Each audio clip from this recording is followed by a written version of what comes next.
United States Postal Service can't even do that. You can't even get through a year. We still getting stuff from 2019.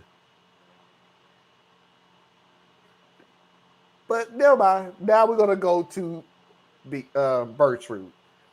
Bertrude, the nurse, and she documented her time as a nurse during World War II. This just so happened to be one of the situations she ran into. Such was the case for Lieutenant Gertrude Margarette Ivory Bertram, a black member of the Army Nurse Corps who served as a nurse at Fort Bragg and the West African Theater during World War II. She recorded several accounts of her experience that give us insight into the expectations versus the realities of black women who joined the fight. Let's go to the thought bubble. So there was Bertram, minding her business at a train station with a first-class ticket to Fort Bragg, North Carolina. At the time, Fort Bragg was one of few bases that accepted black nurses. She was traveling under government orders and was legitimately excited about her first-class trip until a black Pullman porter started causing a scene. A Pullman porter was sort of like a flight attendant, but for trains.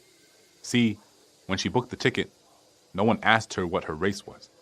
Then, when she arrived and produced her ticket, it immediately became a problem. The porter told her that she was causing trouble and said to her face, "Girl, you are out of your place."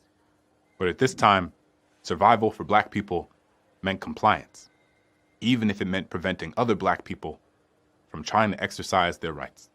After going back and forth with Gertrude, he put her in a drawing room on the train and wouldn't let her into the dining room car or even the restroom. She arrived at Fort Bragg to find it segregated as well. She later recounted a moment in which she collapsed trying to make it up a hill one night when it was too dark to see. Two white nurses grabbed her on each side to pull her up, but when they reached the top of the hill and the moonlight revealed her skin color, they dropped her back on the ground. Thanks, Thought Bubble. It was initially difficult for Bertram to wrap her head around these early experiences. She struggled to reconcile the dignity and respect she'd earned during nursing school and the humiliation she experienced when she joined the war effort.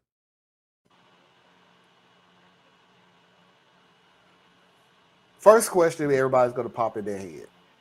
Why? Why would the Pullman porter do what he did? Why would the nurses do what they did? Are they racist against their own people, bigoted against their own people? Why would they do that? Okay, here is how bigoted and racist this country was. Why Is. was last year's, but we're talking about the was point because Oh, we're you're talking talking about the about video. Okay. yeah. Why did the Pullman porter do what he? Why did the Pullman porter do what he did? Did what he did. Knew that sentence didn't sound right. Why did the Pullman porter did what he did? Because that could have literally been his job. Not his job to do something like that. It could have cost him his job if he did. He wasn't looking at this is a black sister. Ooh, I'm proud of you. I'm glad to help you out and everything. This is no more than looking at her going, and my white counterparts who have enough power to fire me because I'm helping you and I have a family to take care of. So yeah, I will, not being funny, throw you under the train and to help save my job and my security and my money. I certainly will do that. Yeah. Your achievements is not greater than taking care of my family. Why did the nurses do what they did? That could be a little more simpler to explain. One, we could make it as shallow as, yeah, there were bigots. But let's say that there wasn't bigots. Let's say there wasn't. Let's say they didn't have a racist bone in their body. That's not to say that their colleagues didn't. And their colleagues could have made it very tough. We've said who had the roughest in this country, or at that time, black women. Who was second or third? Women. And they definitely did not need any heat being looked at them at that time.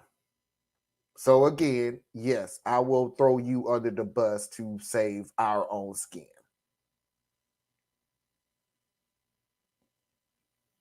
Not that hard to understand. And Tracy is absolutely correct. We're still going through it. We're still going through it. And during a war, no. At a job, yeah. Yeah. I mean, we're not looking at porta potties or anything like that, but if you think of a supervisor, a manager, if you're thinking that people who have the equal amount of job performance, skills, and experience as you do,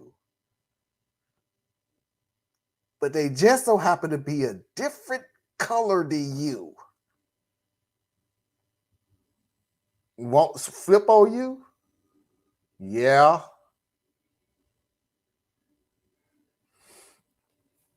Still going through it. But go ahead, Tracy. Or if you don't have anything, just let me know. I'll continue on. What can I say? I mean, we've excelled despite the obstacles, despite the barriers, we've excelled. And that bothers people. I'm talking to you now, Ron DeSantis. That bothers people. But you know what? Once, because I want to say we'll obtain equality, I don't see it coming. That's what I think. That's what makes me the angriest. Is to realize no matter what I achieve, no matter what I do, no matter how well I do it, in somebody's eyes, I'm not going to be equal because of my skin color. But then on the other hand, I don't need you to tell me that I'm your equal. I was born free. You're not going to send me back. I'm not going to go back to slave times. I'm not going to just accept what you say just because you say it. So you can do whatever you want to try to keep me down. I'm still going to rise. And yes, I did quote Maya Angelou that time. Yeah, you keep doing that. I know, but it's like her poem is so that it's such the perfect like that's my whole sentiment. It's like I still rise. Yeah. You can put whatever you want in front of me, but I'm still gonna rise. I'm gonna get to you, Anna, in a few seconds. But y'all understand? Oh, you don't have anything? No. Okay. I know I keep using this word over and over again, and it's even my mantra of why I even started the show. Started this show from the very beginning. When I say you're going to do it anyway, I'm like Tracy. I don't care what you think about me. If you dislike me for the color of my skin, then you're pretty much just telling me it doesn't matter what I do. So I'm not finna sit here and break my neck to get you to like me, respect me, even acknowledge me. I got better things to do. And I'm going to do it. So, yeah, I agree with that. What do we have? Let me see. The armed services actually knew black women could do things white women were not used to doing, but they didn't want to prioritize it because of white male prejudice. Yeah, exactly. Acting that way towards a sister, whether a white woman or a man in general, is kicking down because it seems as necessary for survival. Yeah, that's a way of saying it. Kick down for your survival. Yeah. Yep. That's why Thea's idea of voluntary racial separation, not segregation from outside, makes sense. Yeah. I understood what Thea was saying the whole time. Yes. Because the whole deal was, all he was really saying was, we have no problem with other races when we have to deal with you. Go to work, restaurants, things like that. But when it's time to go home,